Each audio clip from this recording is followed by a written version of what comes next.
ఓం నమ శివాయ. శంభో శంకర హరంబర మహాదేవ. ఏడుకొండలవాడ వెంకటేశ్వర. లక్ష్మీ నరసింహస్వామి నీ పాదాల సాక్షిగా ఇప్పుడు కన్యా రాశి వారికి మే నెల 1వ తారీఖు నుంచి 30వ తారీఖు వరకు ఎలా ఉందో ఒకసారి కవలేసి చూద్దాం.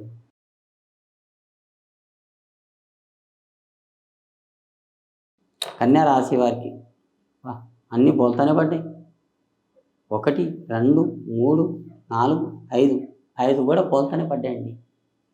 మీ వంతుల అదృష్టం రేకాటంలో కన్యా రాశి వారికి మొత్తం అష్టమ దళిద్రం సాగనిస్తలేదు. మీరు ఎంత హుషారు చేయాలని చూస్తారు కానీ అంతనే బోల్తానే పడతారండి. మీరు ఒకటి తినాలి పోవాలి అనుకుంటారు, మీదే 100 రూపాయలు ఖర్చు పెట్టి వస్తారండి.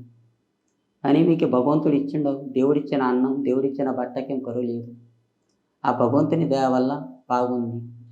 కానీ తొందర పడకండి, నిదానం చేయండి. మీరు ఎంత నిదానం చేయండి అంత సుఖీభావం ఉంది. అదృష్టం రేకాటంలా కానీ, అనుకున్న పనుల్లా కానీ, అరకత్ బరకత్లా కానీ, శేష పనుల్లా కానీ కులపొల్లది సహకారం ఉండదు. బయటలో సహకారం మస్తు ఉంటుంది. గృహం మంచిగా ఉంది మీ పేరు మీద. మీ నాలుక మీద పుట్టమత్త ఉండాలి, చాలా మంచిది. కానీ మీ నాలుక నుంచి మాట దళిద్ర మాట చెప్పవద్దమ్మా.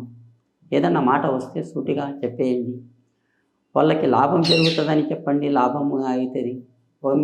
మీ నాలుక నుంచి చెడు అవుతుందని చెప్తే చెడు అవుతుంది. ఒకరికి మీ నాలుక నుంచి శాపనీయకండి. ఏమంటే మీ పేరు మీద అట్లా ఉన్నది కన్యా రాశికి. మీ నాలుక నుంచి ఒకరికి శాపనీయకండి.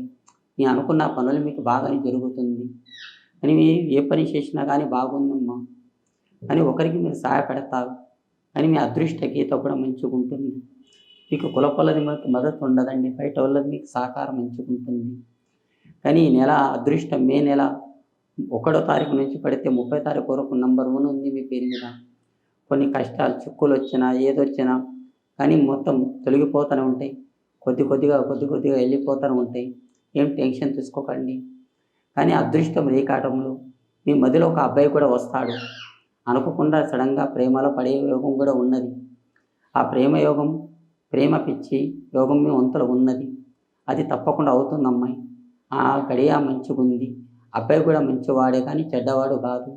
బాగా చదువుకున్న అబ్బాయి, మీకన్నా ఎక్కువ చదువుకున్నవాడే కానీ తక్కువ చదువుకున్నవాడు కాదు. మీరు ఒక జాబ్ గురించి కూడా ఆలోచన ఉంది.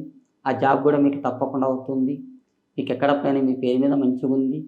ఆ బాబు కూడా మీకన్నా బాగా చదువుకొని ఆయన కూడా పేరు సంపాదించిన మనిషే ఉంటాడు. అబ్బాయి కూడా మంచివాడే, చెడ్డవాడు కాదు. మీ ఇద్దరి జంటకి సూపర్ ఉంది. మీ ఇద్దరి జంటకి చూసి కూడా వరవసాలేటోళ్ళు ఎవరు లేరు. మీ జంట మీద చాలామంది ఏడుస్తారు. కానీ ఎవరు ఏడిచినా కానీ వాళ్ళ నాలుకల మందేసుకుని వాళ్ళే పోతారు. మీకేం కాదమ్మా. మీ అనుకున్న పనుల్లో మీకు బాగా జరుగుతుంది. కోరిక ప్రశ్న శేష పనుల్లా మీ అనుకున్న పనుల్లా కానీ అన్నీ బాగా జరుగుతాయి. జై శ్రీరామ్.